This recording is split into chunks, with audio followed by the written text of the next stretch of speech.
السلام عليكم ورحمة الله وبركاته، ازيكم يا حبايب؟ عاملين ايه؟ يا رب كلكم تكونوا بخير. النهارده بقى هنعمل محشي كرنب، وهقول لكم ازاي للمبتدئين. طبعا كلنا شطار وحلوين، بس هقول للمبتدئين ازاي تسلقي الكرنبة كاملة على بعضها، ما تقعديش تشيلي الورق ورقة ورقة. اول حاجة هنبدأ بالصلاة على النبي، اللهم صل وسلم وبارك على سيدنا محمد عليه افضل الصلاة والسلام. انا جبت الكرنباية كده. اهم حاجة لما تيجي تختاري الكرنباية تختاريها من تحت مبططة شوية وتكون خفيفة. الخفيفة بتبقى مليانة ورق، وبيبقى الورق لافف جوه على بعضه كده، ورقة فوق ورقة. انما التقيلة بتبقى كلها عروق، بتشيلي الراس وتقوم مجوفة الكرنباية كده من فوق، عشان تطلعي القلب اللي في الكرنباية من جوه. تمام. بعد كده كنت مجهزة مية سخنة على النار، وحطيت فيها كمون وكزبرة. بس عايزة تزودي ملح براحتك، بس انا ما بحبش احط الملح، لان اكتشفت ان هو بيخلي الكرنباية يعني يبقى فيها حتة تجليدة شوية، يبقى مجلدة شوية. فانا بضيف كزبرة وكمون بس ناعمين كده في المية، ولما تغلي انزل الكرنباية من ناحية مكان راسها موجودة، وابدأ انزل الورق ورقة ورقة على الجناب كده. أول ما تنزليها على الجناب كده كل ورقة بتديلها براح كده في الحلة. الطريقة دي أسهل من ان انتي تطلعي ورقة ورقة وتقعدي تسلقيها لوحدها، لبخة ووقت ومية كتير، وتقعدي تبهدلي الدنيا. اهو بنزل ورقة ورقة في الجنب، اطلعها كده الاقيها خلاص مالت، ما بقتش زي الاول ماسكه نفسها. خلاص هي كده اتسلقت، اقوم مطلعها على مصفى، والمصفى تحتها صينيه زي ما انتي شايفه كده، عشان تصفي الميه اللي فيها. الكرنبايه ما بتاخدش 5 دقايق. اهو ده بقى القلب، قلب الكرنبايه طبعا بقى خلاص بقى كله اتفرد. بطلع بقى ورقة ورقة كده، واجي تحت الحنفية بتاعة الحوض امسك ورقة ورقة واسيب عليها المية، وارصهم بقى ايه فوق بعض في المصفى تاني عشان تصفي ميتها. دي الكرنباية التانية اهي، اللي انا شلت راسها وجوفت مكانها برضو من جوه، وطلعت قلبها من جوه.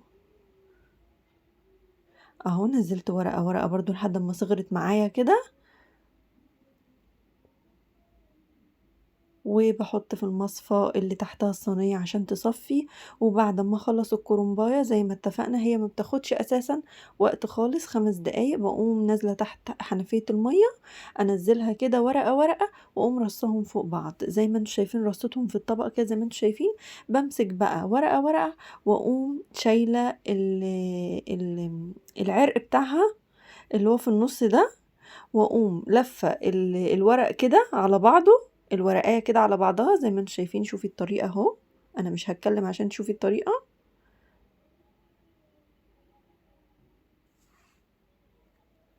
او بطبقها من فوق كده، لازم تكون مساويه من فوق. بطبقها واقوم قسماها او مقطعاها بقى على حسب طولها.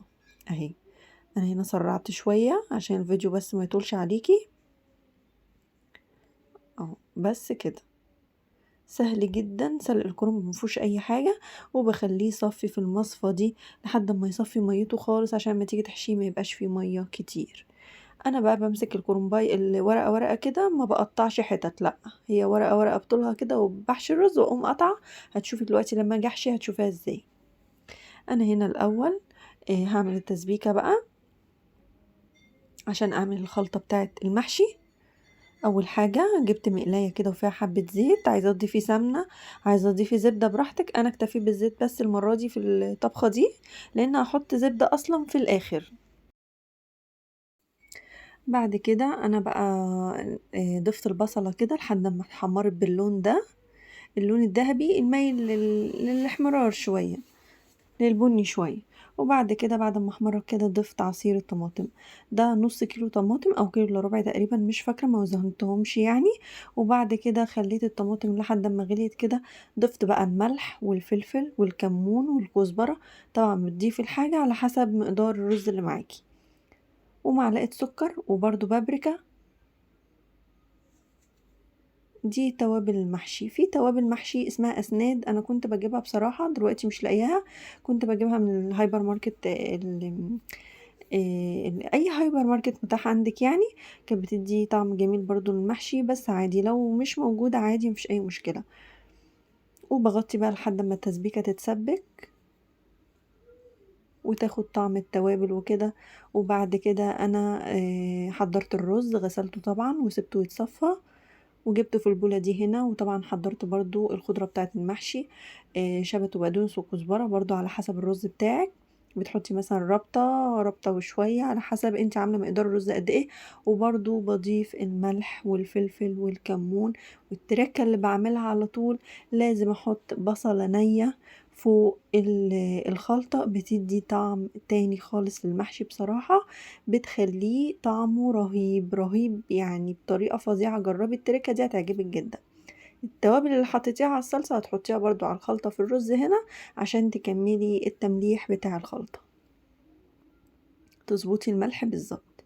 قلبته هنا كده لقيته محتاج لسه صلصة، حطيت بقى الصلصة، بقت صلصة معايا هنا، كنت شلتها على جنب.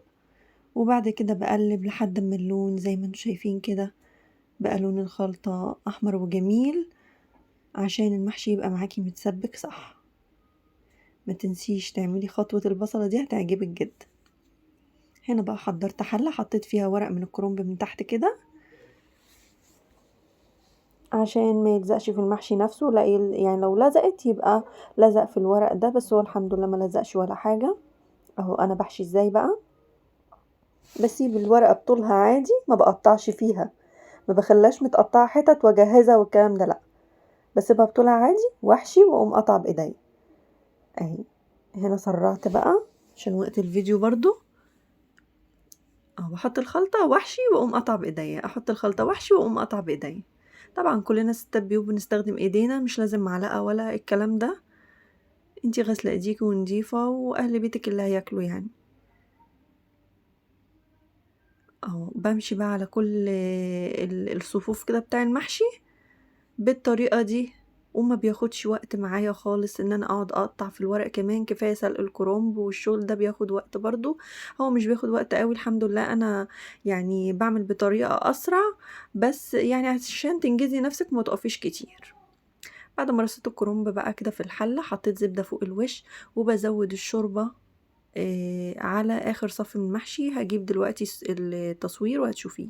هنا الفراخ انا منضفاها طبعا ومحضراها كويس جدا، وصفتها من ميتها، وغسلها طبعا بالملح والدقيق والليمون، وشطفتها شطفه اخيره بالمره، بميه صفت ميتها. وبعد كده بعمل لها البصله اللي هي المرتقه، البصله وعليها ملح وفلفل فقط، وبقوم حطاها تحت الجلد كده وخليها تتبل بيها شويه.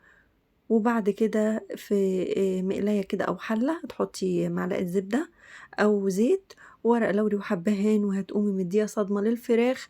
لازم تكون النار عالية في الوقت ده عشان تدي صدمة للفراخ. وبقية البصل اللي فايضة معايا بحطها فوق الوش، وبغطي عليها لحد ما تتشوح شوية، تغير لونها، بس أقوم فاتحة تاني من عليها، أحط ملح وفلفل من فوق الوش، وبس كده.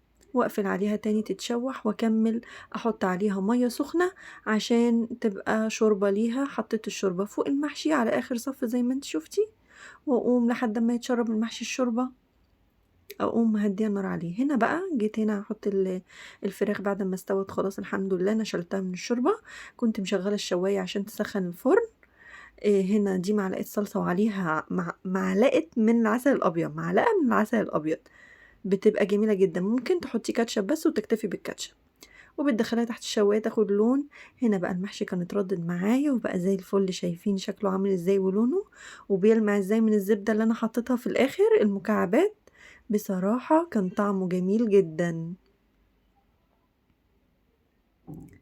دي كانت اتفكت كده مش مشكلة، بس الباقي ملفوف كويس وجميل. المحشي زبدة زبدة بجد، كان طعمه جميل جدا. يعني علبة الحلة بتاعة المحشي بتقعدي فيها كتير لحد ما تتقطمي وانا عن نفسي باكلها في ثانية. يلا بألف هنا وعافية لينا، وبألف هنا وعافية ليكم لما تعملوه بالطريقة بتاعتي دي. ودي الفراخ بعد ما اتحمرت، وده الشكل النهائي للوصفة.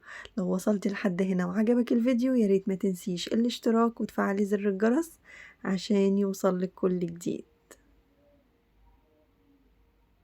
شايفين بقى الجمال؟ ما شاء الله كانت أكلة جميلة، أكلة الشتا والدفا. وكده خلاص خلصت الوصفة بتاعتي، والسلام عليكم ورحمة الله وبركاته.